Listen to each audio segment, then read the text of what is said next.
Hey, what's going on, guys? At UFC Vegas 85, Roman Dolidze versus Nassourdine Imavov. We saw some horrific performances, and I'm going to give you my opinion on who deserves to be cut from the UFC after their performance on this card. I'm going to start with some honorable mentions, then I'm going to get into my actual list, saving last on the list for who I believe most deserves to be fired after their performance at UFC Vegas 85. And it was a real tight race for number one. And then also, after I go through my list, I'm going to have a surprise for you guys towards the end of this video. So make sure you stick around to the end of the video. First off, starting off, I'm going to skip the honorable mentions. There's a couple honorable mentions I had here. Gilbert Urbina, Julia Stolarenko. I'm just going to skip them. I don't want this video to be too long. So let's start off with the very first cut, and that is Dianna Belbita. She lost to Molly McCann, got absolutely wrecked. She's been talking about retirement since her last fight where she lost to Karolina Kowalkiewicz. She's lost 3 out of her last 4 fights, and she's not even fighting top opposition. She's lost to Molly McCann, Karolina Kowalkiewicz. She beat Maria Oliveira. Before that, lost to Gloria De Paula. Win over Hannah Goldie. Hannah Goldie, that's bottom of the barrel UFC. And she's really just, that's her only 2 wins in the last few years is against Hannah Goldie and Maria Oliveira. Horrible wins, horrible record. She's getting finished by Molly McCann. I understand Molly McCann's big, strong, coming down a weight class, but it was just an absolute disgrace of a performance. Got dumped on her head, destroyed from full mount, and then had her arm ripped off. And honestly, the women's strawweight division isn't as, I don't know what the word I'm looking for. It isn't as horrible as some of the rest of the women's divisions, like 135. So it's not like we need Dianna Belbita. It's not like we need her as like kind of a gatekeeper of the top 15 or anything like that. Get rid of her, cut her from the organization. Moving up on my list, next up, we have Viviane Araujo. She's been a woman who's been towards the top of the rankings for a while. I'm not sure exactly where she is right now, but she lost to Natalia Silva via decision. And it's not necessarily the fact that she lost to Natalia Silva, because Natalia Silva is a very good fighter, and it was kind of a competitive fight. It's the performance that she put on. It was a disgraceful performance. All she did was clinch the entire time and do absolutely nothing with the clinch. It just angered me. This is the reason why women's MMA gets such a bad rap, is because of fighters like Viviane Araujo, where you're clinching up and you're literally doing nothing. She's not even kneeing to the thighs. She's not even looking for a single leg, not even looking for a double leg. There was times in the fight, it's a bit of an exaggeration, that she was looking for some takedowns. But it was just such a disgraceful performance. And then you look at her most recent record, she's 1-3 in her last 4 fights. Lost to Natalia Silva, has a win over Jennifer Maia, lost to Amanda Ribas, lost to Alexa Grasso. And that was a main event. Ew, that was a main event. I forgot about that. That was back in October of 2022. That was a main event. Yeah, Viviane Araujo lost 3 out of her last 4. She's 37 years old, going on, 38 years old. Why keep her around any longer? And just the fact that you're going to go out there and clinch and do absolutely nothing with it was an absolute disgrace to the sport. So cut Viviane Araujo. Moving up on my list, speaking of clinching up and doing absolutely nothing with it, my next fighter on the list is Blake Bilder. Blake Bilder lost via decision to Ji Yong Lee, and he did exactly what Viviane Araujo did. So he went out there, he was getting beat up on the feet, he clinched up and just did absolutely nothing with it. It was stalling the entire fight. It was infuriating to watch. And, he's lost his last 2 fights. He lost to Kyle Nelson. And a lot of people, I feel like most people expect him to beat Kyle Nelson. I know I picked him to beat Kyle Nelson. And I think even a decent amount of people picked him to beat Lee on this card as well. Blake Bilder is one of those guys who had it felt like he had a decent amount of hype coming off a Contender Series. He got a win over Shane Young at UFC 284. And then he just fell off a cliff. Just absolutely fell off a cliff. And when you're going out there and you're not even trying to fight, that's almost a guarantee going to end up on my cuts list. And I know people, I have this every time I make these videos, so I don't even talk about it anymore. But I know people are going to be down in the comments, Joey, how could you want these people to be out of a job? I have no control over if the UFC actually cuts fighters or not. I'm just speaking from a fan perspective. This was an embarrassment to go out there and just nonstop clinch, not even really find any takedowns, get dominated by Young Lee, and basically try to stall the entire fight. It was infuriating to watch, and it was a disgraceful performance by Blake Bilder. Couple that with the fact he lost to Kyle Nelson, which was supposed to be kind of a setup win for him. Kyle Nelson getting up there in age, and it just, it's just time to get rid of Blake Bilder. And honestly, if I remember correctly, I can't speak for 100% certainty on this. I think Blake Bilder was acting like he was going to be some type of top, 10 guy. He was acting like a big shot before the Kyle Nelson fight, which is even crazier considering the performances he's put on. He's not well-rounded. How old is he right now? Let me take a look how old he is. I forgot how old he is that quick. He's 33. I thought he was younger. I was going to say he can go outside the UFC. He's 8-2-1 right now. So he doesn't have a whole lot of experience. Maybe he can go outside the UFC, get a couple wins, come back. Maybe on Dana White's Contender Series or something. But with that disgraceful performance, we need to get rid of Blake Bilder. Moving up on my list, and I've done this before, but I said, you know what? Let me do it again. I have a double cut because we're just going to cut an entire fight. Let's cut Jamal Pogues versus Thomas Peterson, a.k.a. Thomas Jefferson. First fight on the card, heavyweight fight. I know I've said this word a lot, but there's not a lot of pejoratives I can use to describe this fight other than this. This was a disgrace. Jamal Pogues versus Thomas Peterson really pissed me off because I missed it. I was out. I had to do some things. I had a little bit of an emergency, and I was kind of halfway watching this on the way home on my phone, but I was driving, so I couldn't really pay close attention. I was like, oh my God, this is dog shit. And then for my post-fight, I was like, you know what? I got to go back and rewatch it now because I got to make sure I know what I'm talking about because I don't want someone to be like, oh, Joey, you don't even watch the fights, blah, blah, blah. So I had to watch this again. I had to watch it like 1.5 times, essentially, because the first time I wasn't paying close attention. They are both atrocious everywhere. Horrible cardio, horrible striking, horrible grappling. I mean, whoever wants to see them fight ever again? I certainly don't. I know the heavyweight division is lacking skill, but at this point, I like my chances against Jamal Pogues and Thomas Peterson, a.k.a. Thomas Jefferson. It's disgraceful. I think Andrei Arlovski could beat both these guys probably. I think they might even fought at one point. Maybe him against Jamal Pogues at one point. I don't remember for sure. I'm not looking at his record. But when you're looking so bad, I'm like, oh, I think I like Andrei Arlovski's chances against you. When Andrei Arlovski's on the slide that he's on, it's just, I mean, it was so boring. The cardio was non-existent. It wasn't even a high-paced fight.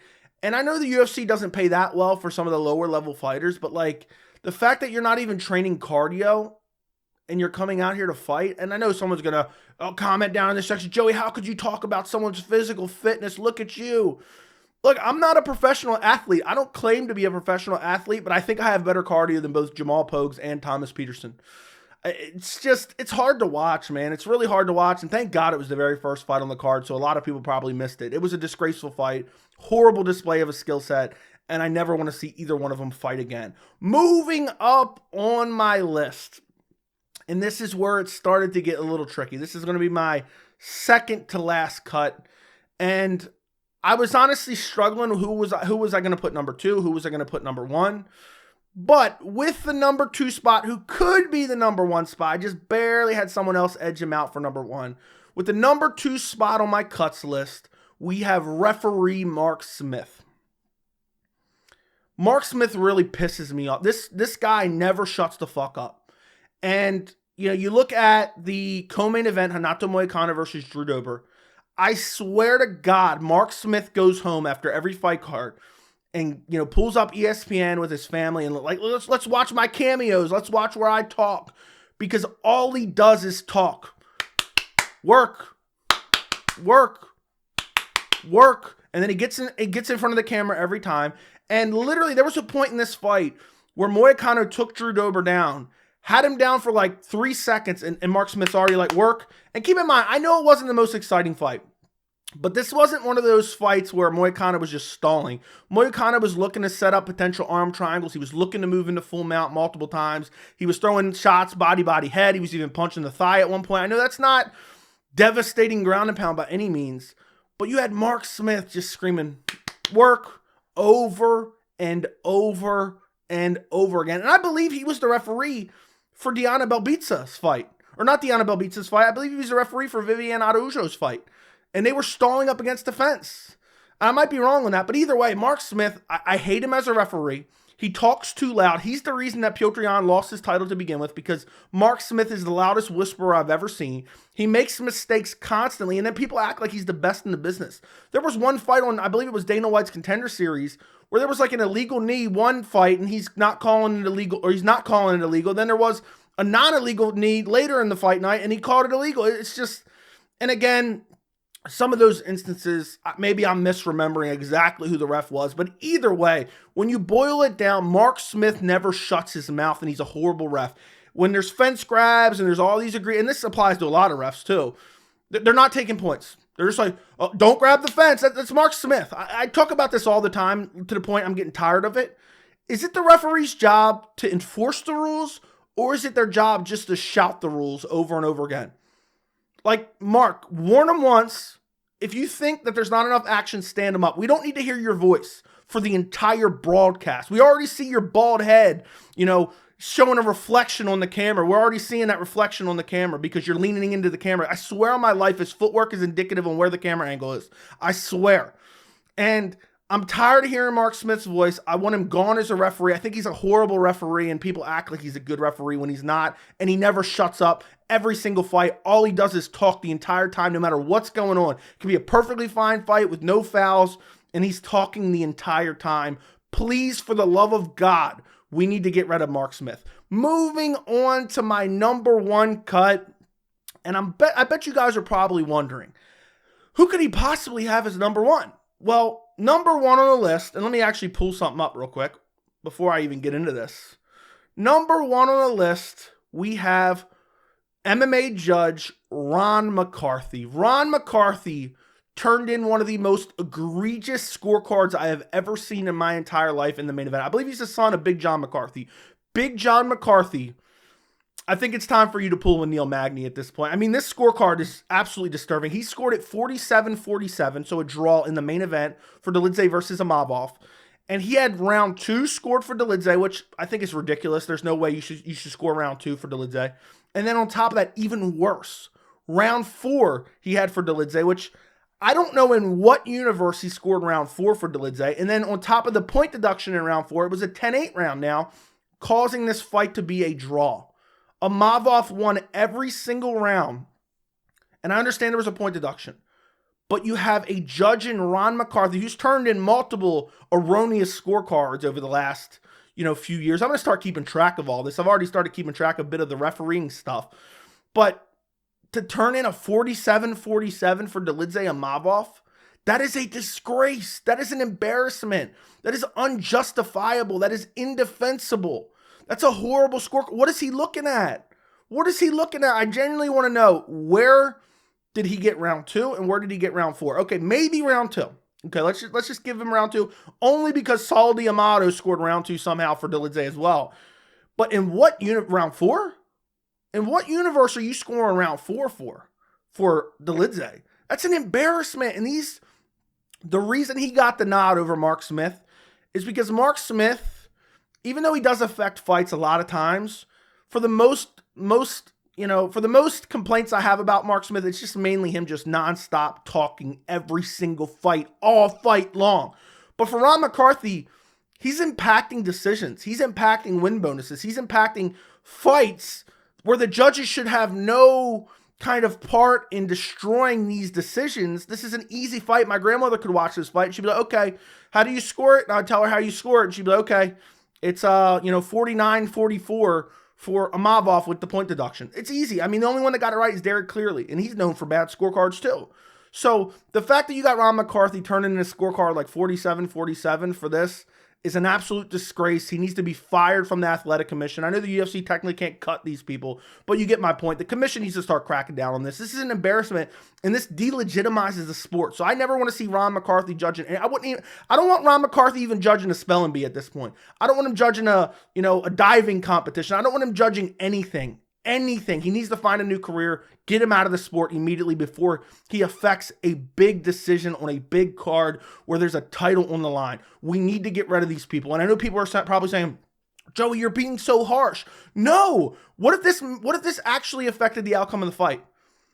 And what if it was a big fight? What if it was a title fight? Can you imagine the amount of just catastrophe that it would cause, the chaos that it would cause? Get rid of Ron McCarthy. Well, if you're wondering, where am I going with this if that was my number one cut? There's a lot of people who've been crying and whining, and rightfully so. Joey, where was the cuts video for UFC 297? There was a lot of content I had to do regarding UFC 297, and I was deathly ill. I started to get sick the Friday before UFC 297, and I was so sick the week after 297, I didn't even have a chance to make a cuts video for UFC 297. So I'm going to throw in a couple cuts for you here at the end of the video. And we're going to start off with, and this is going back to 297. This isn't all my cuts I would have done for the card, but I figured I'd give you a little bonus at the end of this video. Let's start off with cutting the entire women's bantamweight division. It's just an embarrassment. Raquel Pennington is now the champion. And I know she, I joked around and said she's more exciting than Sean Strickland, which triggered a lot of people. But she put on a horrible performance, a shit-stained performance against Mayra Bueno Silva. Mayra Bueno Silva was supposed to be the savior of the division. She put on a shit-stained performance. And then look at the rest of the division. Ketlin Vieira, Irene Aldana, Holly Holm, Panny Kianza, Yana Santos, Misha Tate's number 8. The fact that Chelsea Chandler is number 14 and she ran for her life against Norma Dumont is all you need to know about the women's bantamweight division. I made a video like a year ago. If the UFC is not going to attempt to develop talent for the women's bantamweight division, if they're not going to make an attempt to acquire new talent for the women's bantamweight division, which they kind of have now, they signed Kayla Harrison, but we'll see how that experiment goes. We need to get rid of it. I mean, seriously, it's an embarrassment. It seems like it's like Uncle Rico. Instead of being stuck in like 1985, it's stuck in like 2013. The division hasn't evolved. I mean, these are the same cast of characters that have been around since women's MMA was brought into the UFC. I've been watching the sport. I remember watching the card where Ronda Rousey headlined against Liz Carmouche, UFC 157. People were complaining that was the main event. That was actually a good main event, to be honest, the way it turned out. But the division hasn't evolved since then. It's just the same cast of characters who have been around forever. And since Amanda Nunes retired, it's basically all super low level. So if we're not going to start acquiring talent and developing the division, and that probably includes increasing payouts to some of these women's fighters to kind of attract women's athletes to this division, because right now there's not a whole lot of athletes in the division. You got Juliana Pena at number 1. What an embarrassment. Imagine putting on your resume, you're Juliana Pena's striking coach. Imagine that. I mean, I would hide that from everyone. Juliana Pena has some of the worst striking I've ever seen. Raquel Pennington is just gritty and tough, really, and has just decently well-rounded skill set. And then you have Ketlin Vieira, no killer instinct. It's just an embarrassment to women's MMA. The women's strawweight division, the women's flyweight division is starting to kind of fill out with talent. The women's bantamweight division is a disgrace, so get rid of it. And then my last cut for UFC 297. Again, I didn't cut everyone I want on this card because I don't want to make a 40-minute video. But, and this is who I really want cut badly, that is commentator Dominick Cruz, the former bantamweight champion. He's really starting to grind my gears with the whole cut saga. And literally, John Anik corrected him mid-fight. Dominick Cruz is under the assumption that if you cause a cut later in the fight, judges go back and rescore previous rounds based on that damage. He said it multiple times on the broadcast at UFC 297. And I know some people I feel like most people are going to agree with me on this, but people probably wonder, well, what do you care, Joey? He's encouraging a lot of fans to get their information from the broadcast. There's not a lot of people, the vast majority that watch MMA aren't watching MMA YouTube or aren't watching any MMA media. They just watch the fights, they turn them off, and they go about their life. And they listen to Dom Cruz and they're like, oh yeah, that cut in the third round really went back and revisited the first and second round. The judges probably changed the scorecards.